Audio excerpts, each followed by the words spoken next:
அனைவருக்கும் வணக்கம்.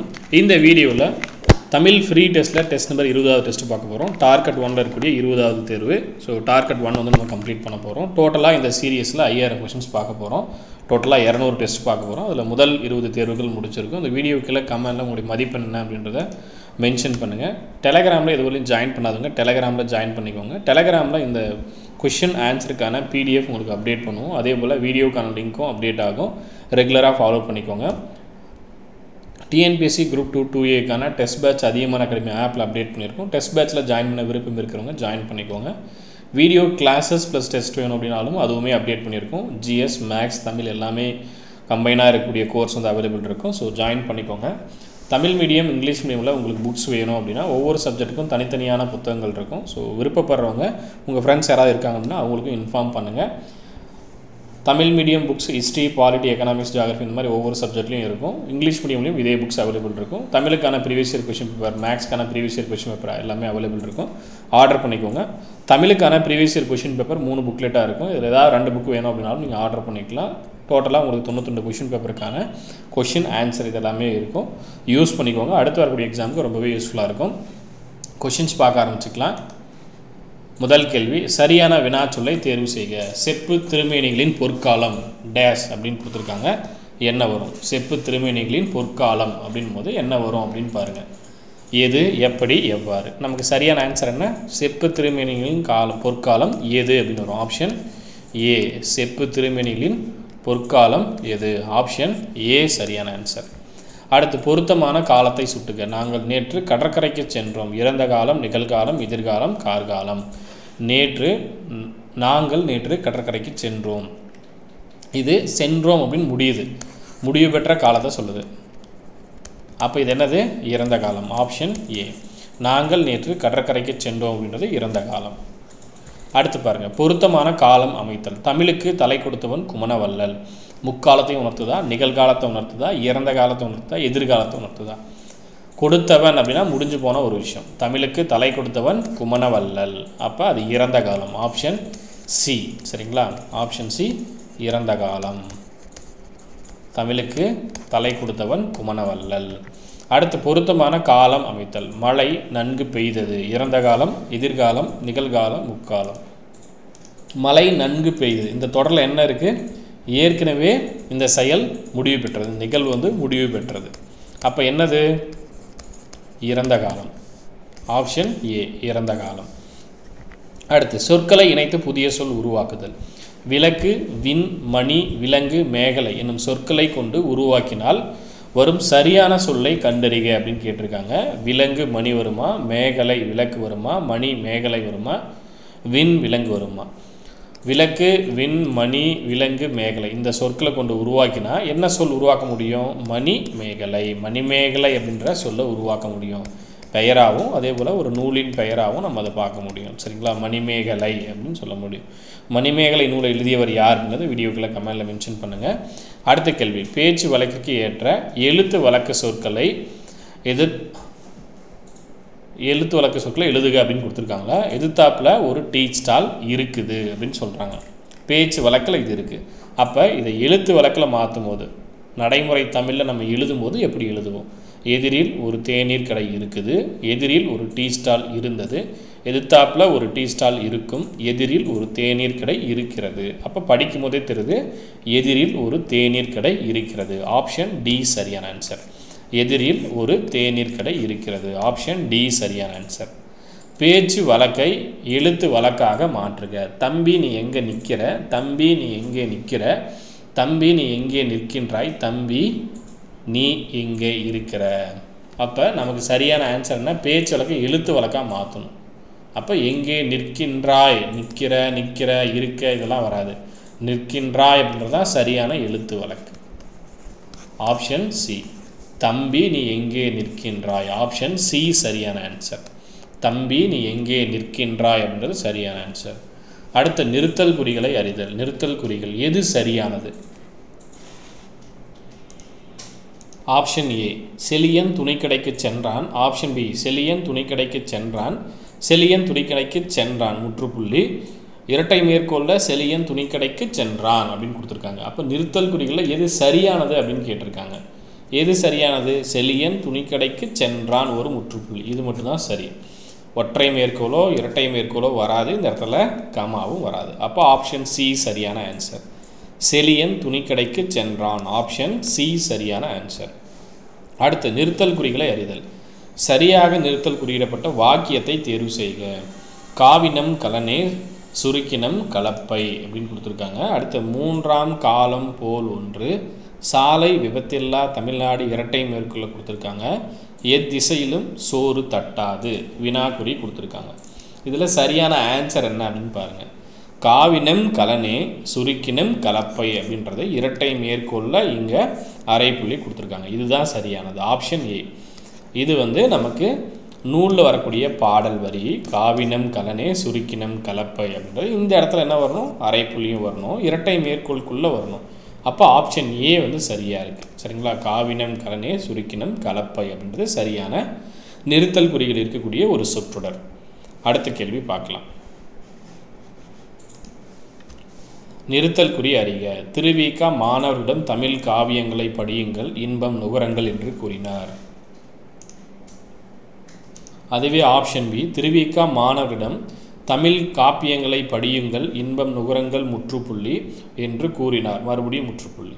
அடுத்து திருவிக மாணவரிடம் கமா தமிழ் காவியங்களை படியுங்கள் அரைப்புள்ளி இன்பம் நுகரங்கள் என்று கூறினார். அடுத்து ஆப்ஷன் டி. திருவிக மாணவரிடம் தமிழ் காவியங்களை படியுங்கள், இன்பம் நுகரங்கள் என்று கூறினார் முற்றுப்புள்ளி. இதில் சரியான ஆன்சர் எது அப்படின்னு ட்ரை பண்ணுங்கள். நிறுத்தல் குறிகள் எங்கே இடத்துல கரெக்டாக இருக்குது? முதல்ல படிக்கிறோம் பாருங்கள், திருவிக. ஸோ திருவிகான்றதே ஒரு முழுமையான சொற்றொடர். அதை பிரித்து கொடுத்துருவோம். திருவிகா இது கரெக்டாக இருக்குது. சரிங்களா? அது எல்லா இடத்துலையும் கரெக்டாக தான் கொடுத்துருக்காங்க. மாணவரிடம் இந்த இடத்துல கால்புள்ளி இது கரெக்டாக இருக்குது. அடுத்து இரட்டை மேற்கோளுக்குள்ளே அவர் சொல்கிறத நம்ம மென்ஷன் பண்ணணும். தமிழ் காவியங்களை படியுங்கள், அப்புறம் தொடர்ச்சியாக வரதுனால அரைப்புள்ளி இன்பம் நுகரங்கள் இரட்டை மேற்கோள் முடிவு பெறுது என்று கூறினார் முற்றுப்புள்ளி. அப்போ ஆப்ஷன் ஏ சரியான ஆன்சர். சரிங்களா? திருவிக மாணவரிடம் தமிழ் காவியங்களை படியுங்கள், இன்பம் நுகரங்கள் என்று கூறினார். ஆப்ஷன் ஏ சரியான ஆன்சர்.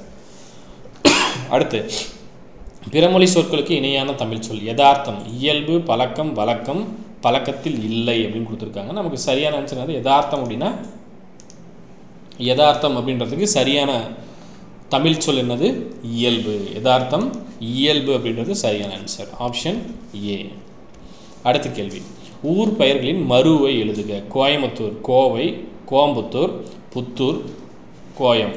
இதில் சரியான ஆன்சர் என்னது? கோவை. ஏன்னா மருவு அப்படின்னா அந்த சொல் கடைசியாக சுருங்கி இப்போ வேறொரு சொல்லாக இருக்கணும். பயன்பாட்டில் இருக்கக்கூடிய இன்னொரு சொல். சரிங்களா? ஆனால் பொருள் மாறாமல் அதே பொருளில் இருக்கணும். கோவை அப்படின்றது இப்போ நம்ம பழக்கத்தில் பயன்படுத்தக்கூடிய சொல் கோவை. சரிங்களா? ஆப்ஷன் ஏ சரியான ஆன்சர். ஊர் பெயரின் மருவை எழுதுக. கும்பகோணம், குடந்தை, கும்பை, குமிழி, குறும்பூர் அப்படின்னு இருக்கு. ஊர் பெயர் கும்பகோணம் அப்படின்னு வரும்போது அதனுடைய மருவினது குடந்தை. கும்பகோணம் அப்படின்றது என்னவா மாறி இருக்கு? குடந்தை அப்படின்னு மாறி இருக்கு. சரிங்களா? ஆப்ஷன் ஏ சரியான ஆன்சர். அடுத்து பிறமொழி சொற்களுக்கு இணையான தமிழ் சொல். நீவு அப்படின்ற சொல்லுக்கு சரியான தமிழ் சொல் என்ன அப்படின்னு கேட்குறாங்க. நீண்ட, நீ, நீர், நீளம். ஆப்ஷன் பி என்னது? நீ. பிறமொழி சொற்களுக்கு இணையான தமிழ் சொல் நீவு அப்படின்ற சொல்லுக்கு சரியான தமிழ் சொல் என்னது? நீ. நீவு அப்படின்னு சொல்கிறோம் இல்லையா, அதுக்கு சரியான தமிழ் சொல் நீ அப்படின்னு அர்த்தம். சரிங்களா? அடுத்து ஆங்கில சொல்லுக்கு இணையான தமிழ் சொல் தருக. சரியான இணையை தேர்வு செய்க. டு லுக் அப், லுட் மியூசிக், அதே போல் சாம்பர், ரோட். ஸோ எட்டி பார்த்து, நெட்டுரு, நீதி நூல், பேத்தி. இதில் சரியான இணை எது அப்படின்னு தான் கேட்குறாங்க. ஃபஸ்ட்டு கொடுத்துருக்காங்க இல்லையா, டு லுக் அப் அப்படின்றது எட்டி பார்த்து. ஆப்ஷன் ஏ சரியான ஆன்சர். சரியான இணை தான் கேட்டிருக்காங்க, தவறான இணை கேட்கல. டு லுக் அப் அப்படின்றது எட்டி பார்த்து. இது ஆப்ஷன் ஏ சரியான ஆன்சர். அடுத்து பிறமொழி சொற்களுக்கு இணையான தமிழ் சொல் கேட்டிருக்காங்க. கண்டறிக. புஸ்தகம், புக், நூல்கள், வானொலி, புகைப்படம், திரைப்படம், மின்னஞ்சல் அப்படின்னு கொடுத்துருக்காங்க. புக்ஸ் அப்படின்றதுக்கு என்ன வரும்? ஆப்ஷன் ஏ நூல்கள். புக்ஸ் அப்படின்ற சொல்லுக்கு சரியான தமிழ் சொல் என்னது? நூல்கள் அப்படின்றது சரியான ஆன்சர். சரியா? இதை நோட் பண்ணிக்கோங்க. அடுத்து கடைக்கு போவாயா என்ற கேள்விக்கு போவேன் என்ற உடன்பட்டு கூறுதல். நேர்விடை, வினா எதிர் வினாதல் விடை, மறைவிடை, சுட்டு விடை. 10 வினாவிற்கு சரியான விடையை தேர்வு செய்க. 20ஆம் நூற்றாண்டில் இந்திய வானவியல் அறிஞர். இந்த கேள்விக்கு முன்னாடி இந்த கேள்விக்கு ஆன்சர் பண்ணிவிடுங்க, அதுக்கப்புறம் அந்த கேள்விக்கு போகலாம்.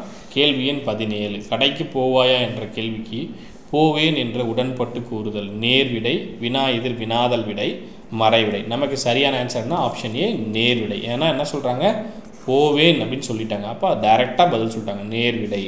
அடுத்து 10 வினாவிற்கு சரியான விடையை தேர்வு செய்க. 20ஆம் நூற்றாண்டில் இந்திய வானவியல் அறிவியல் துறையின் தமிழர்களுடைய பங்கு மகத்தானது. அப்துல் கலாம், மயில்சாமி, அண்ணாதுரை, வளர்மதி போன்றோர் வரிசையில் மற்றொரு வைரம். தமிழ்நாட்டை சார்ந்த அறிவியலாளர் சிவன் இஸ்ரோவின் 9வது தலைவர். இந்த பதவியை ஏற்றக்கூடிய முதல் தமிழர் என்ற சிறப்புக்கும் உரியவர். 2015ஆம் ஆண்டில் விக்ரம் சாராபாய் விண்வெளி மையத்தின் இயக்குநராக இருந்து இந்திய விண்வெளி ஆராய்ச்சி நிறுவனத்தின் இஸ்ரோ தலைவராக பொறுப்பேற்றுள்ளார் அப்படின்னு கொடுத்துருக்காங்க. இதிலிருந்து நமக்கு கேள்வி கேட்பாங்க. கேள்வி பாருங்கள், 18. 20ஆம் நூற்றாண்டில் இந்திய வானவியல் அறிவியல் துறையின் யாருடைய பங்கு மகத்தானது அப்படின்னு கேட்டிருக்காங்க. அதுக்கு சரியான ஆன்சர் வந்து தமிழரா, ஆங்கிலேயரா, சீனரா, கிரேக்கரா. இப்போ நம்ம படிச்சிருந்தே தமிழர். ஸோ இதெல்லாம் ரொம்ப சிம்பிள் கொஷின் தான். Option A. அடுத்து தமிழ்நாட்டை சார்ந்த அறிவியலாளர் யாருன்னு கேட்டிருக்காங்க. Stephen, Sivan, Einstein, Edison. கண்டிப்பாக பின்னாடிக்கிற ரெண்டும் கிடையாது. ஸ்டீபன், சிவன் அப்படின்னு வரும்போது ஆப்ஷன் பி, சிவன் அவர்கள். சரிங்களா? தமிழ்நாட்டை சார்ந்த அறிவியலாளர் யார்? சிவன். அடுத்து இஸ்ரோவின் 9வது தலைவர் யார் அப்படின்னு கேட்டிருக்காங்க. இஸ்ரோவின் 9வது தலைவர் சிவன், அப்துல் கலாம், வளர்மதி, மயில்சாமி, அண்ணாதுரை. இஸ்ரோவின் 9வது தலைவர் யார்? Option A, Sivan. சரிங்களா? இஸ்ரோவின் 9வது தலைவர் ஆப்ஷன் ஏ, சிவன். அடுத்து இந்திய விண்வெளி ஆராய்ச்சி நிறுவனத்தின் சுருக்கம். ISRO, IORS, IOSR. ஸோ இதில் சரியான ஆன்சர் என்னது? இந்திய விண்வெளி ஆராய்ச்சி நிறுவனத்தின் சுருக்கம் அப்படின்னு பார்க்கும்போது இஸ்ரோ, ISRO. ஆப்ஷன் பி சரியான ஆன்சர். அடுத்து கேள்வி எண் 22. எந்த ஆண்டு விக்ரம் சாராபாய் விண்வெளி மையத்தின் இயக்குநராக இருந்தார்? விக்ரம் சாராபாய் விண்வெளி மையத்தின் இயக்குநராக இருந்தார் சிவன் அவர்கள். சரிங்களா? 2015, 16, 14, 17. எந்த ஆண்டு விக்ரம் சாராபாய் விண்வெளி மையத்தின் இயக்குநராக இருந்தார்? 2015. ஆப்ஷன் சி சரியான ஆன்சர். அடுத்து கேள்வி எண் 23. பிழை திருத்துக. பிழையற்ற தொடரை பார்க்கணும். அவர் அல்ல, அவர் அன்று, அவர் அல்ல, அவர் இல்லை அப்படின்னு கொடுத்துருக்காங்க. நமக்கு சரியான ஆன்சர் என்னது? அவர் அப்படின்றது ஒருமை. சரிங்களா? பன்மை கிடையாது. அப்போ என்ன வரணும்? அல்லர் அப்படின்னு வரணும். அவர் அல்லர் அப்படின்னு வரணும். ஆப்ஷன் சி, அவர் அல்லர் அப்படின்னு வரணும். சரிங்களா? அடுத்து கேள்வி எண் 24. பிழை திருத்துக. பிழையற்ற தொடரை தேர்வு செய்க. அது அன்று, அது அல்ல, அது அல்லது, அது அல்ல அப்படின்னு கொடுத்துருக்காங்க. பிழை திருத்துக அப்படின்னு பார்க்கும்போது என்ன வரும்? பிழையற்ற தொடர் கேட்டிருக்காங்க. அது அன்று, அது அன்று. சரிங்களா? ஆப்ஷன் ஏ சரியான ஆன்சர். சரிங்களா? பிழையற்ற தொடரை தேர்வு செய்க. அது அன்று. சரிங்களா? இதை நோட் பண்ணிக்கோங்க. ஆப்ஷன் ஏ சரியான ஆன்சர். சரிங்களா? அது அன்று அப்படின்றது சரியான ஆன்சர். அடுத்து ஒருமை பன்மை பிழைகளற்ற சரியான தொடரை கண்டறிக. வீரர்கள் நாட்டை காத்தால், வீரர்கள் நாட்டை காத்தது, வீரர்கள் நாட்டை காத்தனர், வீரர்கள் நாட்டை காத்தன அப்படின்னு கொடுத்துருக்காங்க. ஆப்ஷன் ஏவா, பியா, சியா, டியா? ஆப்ஷன் சி, வீரர்கள் நாட்டை காத்தனர். வீரர்கள் அப்படின்னு வரும்போது அது பன்மை சொல். சரிங்களா? அப்போ காத்தனர் அப்படின்னு வரணும். காத்தது, காத்தால், காத்தன வராது. இது அக்ரிணை. சரிங்களா? காத்தனன்றது அக்ரிணை. அப்போ அதுவும் வராது. உயர்திணையில் சொல்லணும். உயர்திணை அப்படின்னு வரும்போது காத்தனர். ஆப்ஷன் சி, வீரர்கள் நாட்டை காத்தனர். ஆப்ஷன் சி சரியான ஆன்சர். 25 கேள்விகளுக்கு எத்தனை கொஸ்டின் கரெக்டாக ஆன்சர் பண்ணீங்க அப்படின்றத கமெண்டில் மென்ஷன் பண்ணுங்கள். டிஎன்பிஎஸ்சி எக்ஸாம் புதுசாக படிக்கக்கூடிய ஸ்டூடெண்ட்ஸ் தமிழுக்கான previous year question paper book, அதே போல் ஒவ்வொரு சப்ஜெக்ட்டுக்கும் தனித்தனியான புத்தகங்கள், ஹிஸ்ட்ரி, பாலிட்டி, வரலாறு, இந்திய தேசிய இயக்கம், இந்திய ஆட்சியல், இந்திய புவியியல், இந்திய பொருளாதாரம், இயற்பியல், வேதியியல், அறிவியல், பொதுத்தமிழ், இந்த புத்தகங்கள் வேணும் அப்படின்னா இந்த ஸ்க்ரீனில் இருக்கிற நம்பருக்கு கான்டாக்ட் பண்ணிட்டு ஆர்டர் பண்ணிக்கோங்க. ப்ரீவியஸ் இயர் கொஸ்டின் பேப்பர் தமிழுக்கும் அவைலபிள் இருக்குது. மேக்ஸ்க்கான ஃபார்முலா புக், மேக்ஸ்க்கான டாபிக் வைஸ் ஸ்ப்ளிட் பண்ண ப்ரீவியஸ் இயர் கொஸ்டின் பேப்பர் புக்கும் இப்போ அவைலபிள் இருக்கும். ஆர்டர் பண்ணிக்கோங்க. ஸ்டாக் இருக்கும்போது ஆர்டர் பண்ணிக்கோங்க, அதுக்கப்புறம் ஸ்டாக் இருக்காது. அதே போல் குரூப் 2க்கான video classes test batch join பண்ண விருப்பம் இருக்கிறவங்க ஸ்க்ரீனில் இருக்கிற நம்பருக்கு கான்டாக்ட் பண்ணிக்கோங்க. டெஸ்ட் பேட்சும் வீடியோ கிளாஸும் ப்ரைஸ் கம்மியான அமௌண்ட்டில் இருக்கும். ஸோ அந்த நம்பருக்கு காண்டாக்ட் பண்ணிட்டு ஜாயின் பண்ணிக்கோங்க. வேறு ஏதாவது டவுட் இருக்குது அப்படின்னா அதே நம்பருக்கு காண்டாக்ட் பண்ணிக்கோங்க. இது வரையும் டெலகிராமில் ஜாயின் பண்ணாதுங்க, டெலகிராமில் ஜாயின் பண்ணிக்கோங்க. மறக்காமல் 25 வினாக்களுக்கு நீங்கள் எவ்வளோ கொஷின் கரெக்டாக ஆன்சர் பண்ணியிருக்கீங்க அப்படின்றத கமெண்ட்டில் மென்ஷன் பண்ணுங்கள். அடுத்த வீடியோவில் அடுத்த டாபிக் பார்க்கலாம். நாளைக்கு வீடியோ அப்டேட் ஆகிடும். தேங்க்யூ.